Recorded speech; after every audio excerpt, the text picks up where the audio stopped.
बाबा योगी तो वैसे भी जाने वाले हैं। भाई चंद्रशेखर आजाद जी ने मेन स्ट्रीम मीडिया के सामने कर दिया था कि बीजेपी अगर मुझे प्राइम मिनिस्टर बना देगी फिर भी हम लोग बीजेपी के साथ नहीं जाएंगे। आप सीएम योगी के खिलाफ कुछ बोलने से डर रहे हैं? अरे भैया सीएम योगी के खिलाफ डरा है कि नहीं बा? सीएम योगी गोरखपुर से है, नेता पर सीएम योगी सरनी बजाएंगे जाए के। आजाद समाज पार्टी और कांग्रेस का गठबंधन होता है। पहली बात तो अभी निश्चिंत नहीं हो पाया है। ये हमारे प्रदेश कार्य समिति कोर कमेटी तय करेगी।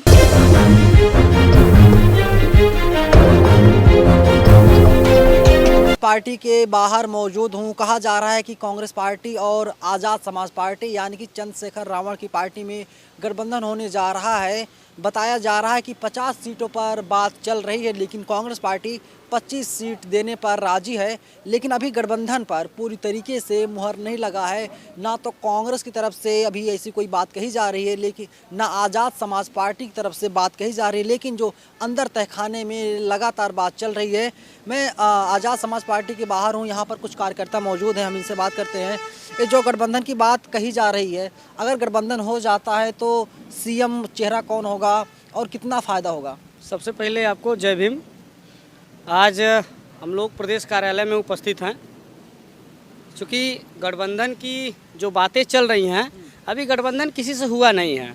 अगर गठबंधन किसी से होता है तो सबसे पहले मीडिया के माध्यम से जो मीडिया बंधु हैं उनको बताया जाएगा, और क्षेत्र में जो हमारे लोग हैं, जो दलित और पिछड़ी कम्युनिटी के लोग हैं, उनको बताया जाएगा कि गठबंधन हो गया है और गठबंधन करके चुनाव लड़ जाएगा। मेरा अभी तो मैं वही कह रहा हूँ ना, अभी ऐलान नहीं हुआ है, दोनों पार्टियां एक मंच पर नहीं आई हैं। गठबंधन हो जाता है कितना फ़ायदा होगा? क्योंकि एक दलितों का बड़ा नेता चंद्रशेखर आज़ाद वो कांग्रेस के साथ आ रहे हैं, और कितना मतदाताओं को रिझा पाएंगे? देखिए, रुझाने की बात नहीं है। आज अगर देखा जाएगा तो दलितों का, पिछड़ों का, मुसलमानों का सबसे पहले अगर कहीं भी अन्याय अत्याचार होती है तो सबसे पहले पहुंचती है भीम आर्मी। भाई चंद्रशेखर आज़ाद जी तुरंत पहुंचने का काम करते हैं और उनको सर्वप्रथम मदद दिलाने का काम करते हैं। इसलिए जो हमारा कौम है भाई चंद्रशेखर आज़ाद जी को अपना नेता मान चुका है, और हम लोग भाई चंद्रशेखर आज़ाद जी के हाथों को मजबूत करने के लिए, उनके कंधों को मजबूत करने के लिए आज लखनऊ की धरती पर आए हुए हैं। और भाई से अगर मुलाकात होगी और ये गठबंधन की जो बातें हैं भाई चंद्रशेखर आज़ाद जी और हमारी राष्ट्रीय कमेटी है ये तय करेगी। चलिए एक बात बताइए कि अगर गठबंधन हो जाता है तो क्या लगता है कांग्रेस और आज़ाद समाज पार्टी मिलकर सरकार बना लेगी? बिल्कुल बना लेगी। कितनी उम्मीद है, कितनी सीटें आ जाएंगी? अखिलेश यादव कह रहे 400 सीट लाएंगे भैया हम। कहने से कुछ थोड़ी होता है, वो तो को मतदाताओं पर निर्भर है ना। वो तो कह रहे हैं कि 400 पार है, तो कहने से 400 पार थोड़ी हो जाएगा। नहीं होता है, कहने से कुछ नहीं होता है। उसके लिए चुनाव आयोग है। जब तक चुनाव हो न जाए, जब तक उसका रिजल्ट आ न जाए, तब तक कैसे हम लोग बता सकते हैं कि नहीं ये मुख्यमंत्री बन गए, ये मुख्यमंत्री बन गए। जैसे कोई बच्चा पढ़ता है। एक बात बताइए भैया, आप कि कहाँ से आए हैं वैसे आप? मैं भदोही से हूँ। भदोही से आए हैं। तो अगर आज़ाद समाज पार्टी और कांग्रेस का गठबंधन आपस में हो जाता है तो बाबा योगी कहाँ जाएंगे, जो मौजूदा मुख्यमंत्री हैं उत्तर प्रदेश के? बाबा योगी तो वैसे भी जाने वाले हैं, उनकी विदाई तय है। और बात अगर कांग्रेस और आज़ाद समाज पार्टी की है तो आज़ाद समाज पार्टी और कांग्रेस का गठबंधन होता है। पहली बात तो अभी निश्चिंत नहीं हो पाया है। ये हमारे प्रदेश कार्य समिति कोर कमेटी तय करेगी कि हमारा गठबंधन किसके साथ होगा। जो हमारा नेतृत्व कहेगा हम उसका पालन करेंगे। और अगर कांग्रेस से गठबंधन होता है तो आज़ाद समाज पार्टी और कांग्रेस मिलकर चुनाव लड़ेगी और अच्छा प्रदर्शन हमारे उत्तर प्रदेश में करेंगे। उम्मीद, लेकिन कांग्रेस है, तमाम पार्टियां हैं जिसमें समाजवादी पार्टी है, बसपा है, भाजपा है, कांग्रेस है। उम्मीद है कि आज़ाद समाज पार्टी बीजेपी के साथ नहीं जाएगी?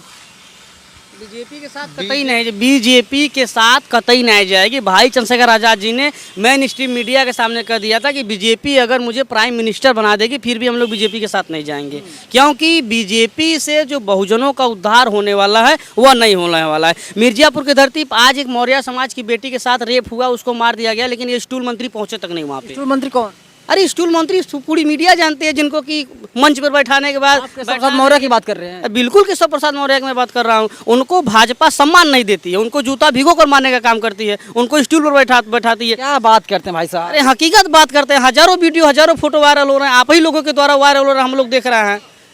नहीं, ये तो नहीं है ना कि भाई मुख्यमंत्री जो है वो बड़ी सीट बैठेगा और जो डिप्टी सीएम है वो छोटी सीट बैठेगा। ये तो प्रोटोकॉल है। भैया प्रोटोकॉल है, लेकिन जो उनसे छोटे नेता हैं, जो विधायक हैं, वो उनसे ऊपर वाले सोफा पर बैठ रहे हैं और मौर्य जी को स्टूल पर बैठाया जा रहा है। ये सम्मान है। चुनाव जब बीजेपी 2017 में लड़ी, आप फिर इसमें सब लोग हिंदू है ना, तो इसमें जातिवाद क्यों कर रहे हैं भैया? हिंदू की बात, बीजेपी जब चुनाव आता है तभी हिंदू आ जाते हैं। अभी 69 शिक्षक भर्ती में जो घोटाला हुआ उसमें हिंदुओं को घोटाला हुआ है, लेकिन जो आरक्षण का घोटाला हुआ है उसमें दलित पिछड़े लोगों का घोटाला हुआ है। चुनाव आता है भाई साहब, सुनिए जीतने के बाद फिर हम लोग दलित हो जाते हैं। एक बात बताइए, आप लोग यही बात करते रहेंगे, बेरोजगारी की बात करते रहेंगे, आप लोग घोटाले की बात करते रहेंगे। बात कीजिए राम मंदिर की, बात कीजिए और तमाम चीज़ों की बात कीजिए, 4.5 लाख नौकरियों की बात कीजिए। पता नहीं कहाँ आप लोग फंसे हुए हैं। भैया राम मंदिर बन गया, बड़ी अच्छी बात है। ये बताइए, राम मंदिर बनने से क्या एक दलित के बच्चे को नौकरी मिलेगी?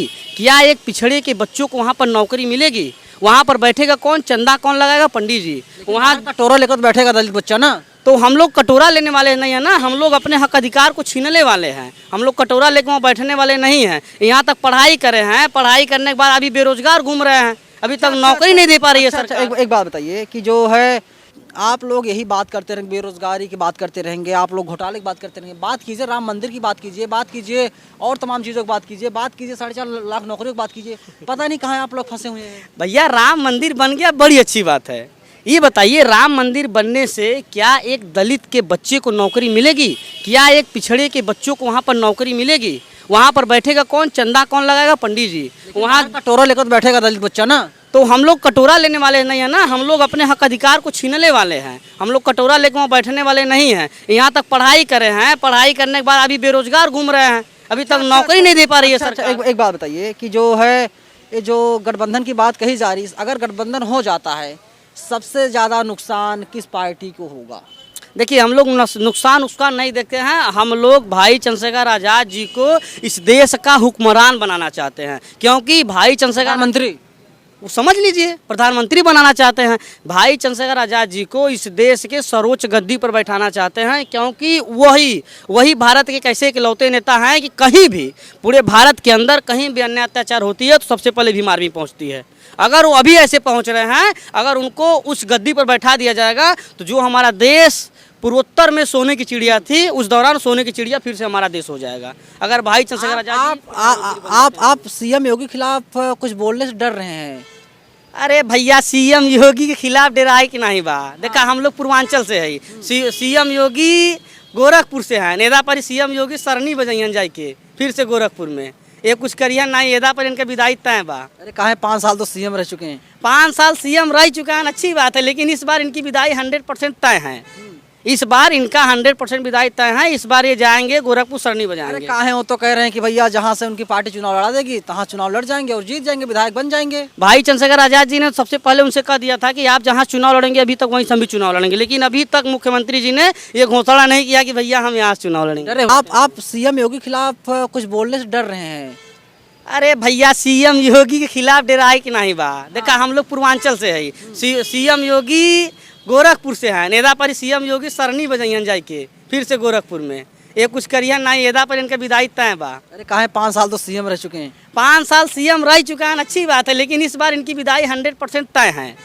इस बार इनका 100% विदाई तय है। इस बार ये जाएंगे गोरखपुर सरनी बजाएंगे। अरे कहा है, वो तो कह रहे हैं कि भैया जहाँ से उनकी पार्टी चुनाव लड़ा देगी तहाँ चुनाव लड़ जाएंगे और जीत जाएंगे, विधायक बन जाएंगे। भाई चंद्रशेखर आज़ाद जी ने सबसे पहले उनसे कह दिया था कि आप जहाँ चुनाव लड़ेंगे अभी तक वहीं से हम भी चुनाव लड़ेंगे, लेकिन अभी तक मुख्यमंत्री जी ने ये घोषणा नहीं किया कि भैया हम यहाँ से चुनाव लड़ेंगे। डरे हुए हैं? बिल्कुल डरे हुए हैं। चंद्रशेखर आज़ाद रावण से योगी जी डरे हुए हैं, 100% डरे हुए हैं। नहीं तो पहले घोषणा हो जाती कि भैया हम यहाँ से चुनाव लड़ेंगे। अच्छा, ऐसा नहीं लग रहा कि आप लोग खुद डर रहे हैं? क्योंकि जो है कि इतना विकास कार्य हो चुका है। जो 2017 पहले गुंडाई करते थे, दंगाई थे, आज जेल में, आज माफी मांग रहे हैं, भीख मांग रहे हैं। भैया कहाँ से बात कर रहे हैं? कुलदीप सिंह सेंगर क्या है बताइए?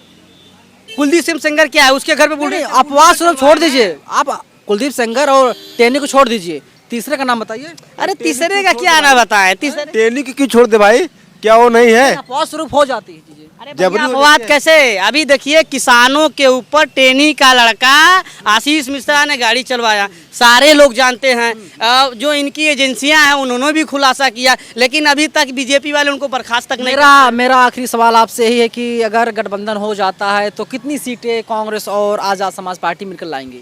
देखिए वो निर्णय अगर गठबंधन हो जाती जाता है मैं तो? बिल्कुल समझ पा रहा हूँ, अगर गठबंधन हो जाती है तो हम लोग हर जगह चुनाव लड़ेंगे और बहुत ही मुस्तैदी के साथ चुनाव लड़ेंगे। इंशाल्लाह हम हर सीट जीत कर आएंगे। तो अगर आपको पसंद आया हो तो इसे लाइक करें, कमेंट करें, शेयर करें और हाँ, हमारे चैनल को सब्सक्राइब करना ना भूलें ताकि देश विदेश से जुड़ी खबरें आप मिस ना करें, क्योंकि कोरोना काल में 2 गज दूरी, मास्क है जरूरी।